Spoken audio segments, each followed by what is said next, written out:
And what is Peaceful Paths? We are the state certified domestic violence center that serves adult and child survivors of domestic violence here in the Alachua, Bradford, and Union County regions. And how long have you all been around? This is actually our 50th year of operations. Understood. The first thing I want to ask you is, what's your initial reaction when a domestic situation turns fatal? Unfortunately, we know that 3 women a day in the United States are murdered by their partner, and it continues to be a critical issue that all of our communities face. Unfortunately, even beautiful small towns like Stark are not immune from this kind of violence. We continue to not treat battering of partners of children in a way that really creates a deterrent and creates accountability. And so we continue to see these situations develop, and it's just heartbreaking to know that services are available, interventions are available, and unfortunately victims find themselves in situations where the one thing they cannot control is the behavior of their batterer, and unfortunately they often turn lethal. And when you were mentioning accountability, hit that point a little bit more for me. Where are we lacking when it comes to getting that accountability? Domestic violence is one of the most common crimes that we see in the United States, but it's one of the least prosecuted. And in part because we know that victims face so much pressure to not prosecute their partners, to not engage in the behaviors that would take a father out of the home or a man away from a job. And those social pressures oftentimes make it so that victims change their stories, they recant their stories. And we know that that's that power and control dynamic that is so hard to get away from. But the reality is that we prosecute so many crimes without victim statements, with just looking at the evidence. And unfortunately, in domestic violence, it's not something that we're always able to do. So accountability for these crimes largely goes unchecked. It almost sounds as if it shouldn't take a fatal situation for this to be, someone to be held accountable. It really shouldn't. One of the things that we know is that when we look at who is potentially most lethal in these situations, by doing lethality assessments, by asking victims, what kinds of things have you seen in these relationships? When law enforcement goes on scene, addresses those issues, then we know who to watch. And watching can prevent and predict those domestic violence homicides.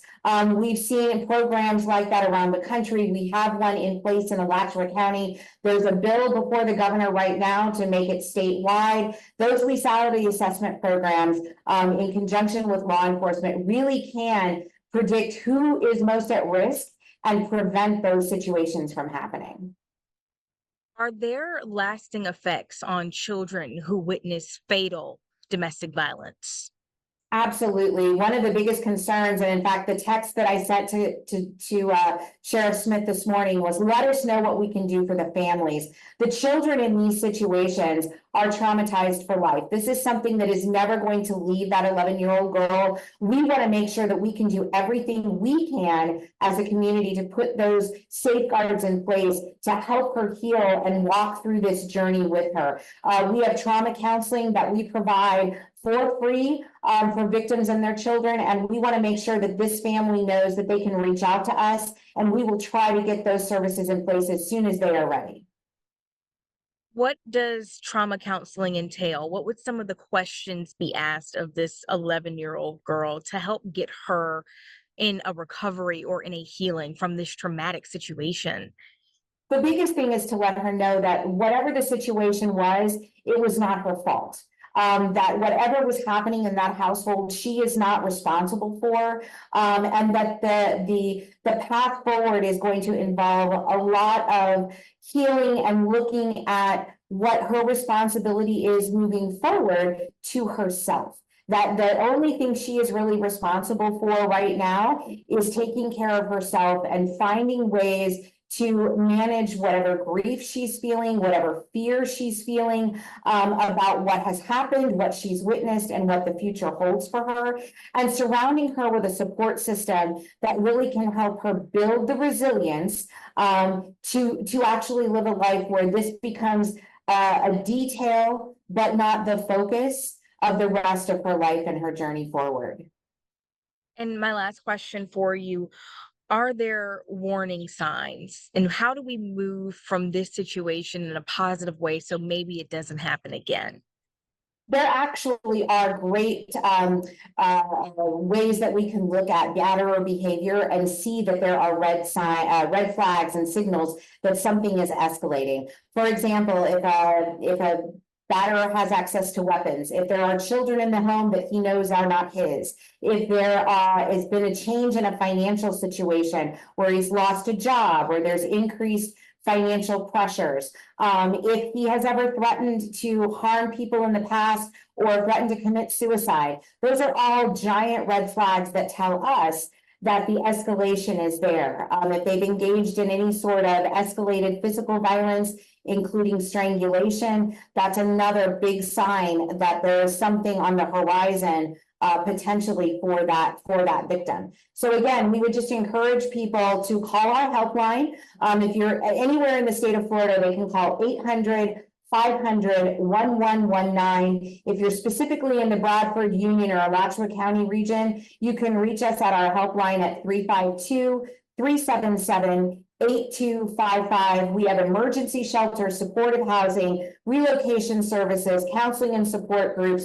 All of our services are free. All of them are confidential. And we have advocates available 24/7 to talk to you about your situation.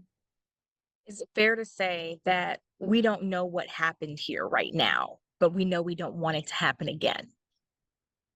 That is the biggest thing, is that it is hard sometimes for people to wrap their head around how situations get to these points. And it's a pattern of power and control. It's a dynamic in which escalation and relief happen throughout that relationship. What we can do as a community that is most effective is let people know the two most important things: that they're not alone, that services are available, and that you have the right to live without fear and violence in your life. And there are organizations, whether it's law enforcement, advocacy, domestic violence shelters, that are there to help those victims through those situations and really point their life in a different direction. Dr. Beach, is there anything else that you think is important for us to mention? You've hit so many great points. Thank you. Absolutely. If you want to get involved with the domestic violence issue, and many times people are inspired by these tragedies to really take steps in their own life, not only to seek services but to become involved. You can find out all the ways that Peaceful Paths is available in your region by finding us on the web at peacefulpaths.org. We have volunteer opportunities to donate. If there's specifically things that you want to donate to this family, we will make sure that those directed funds get to Lawtey and the Bradford County region to make sure that these families are supported. Thank you so much for your time. I really do appreciate it.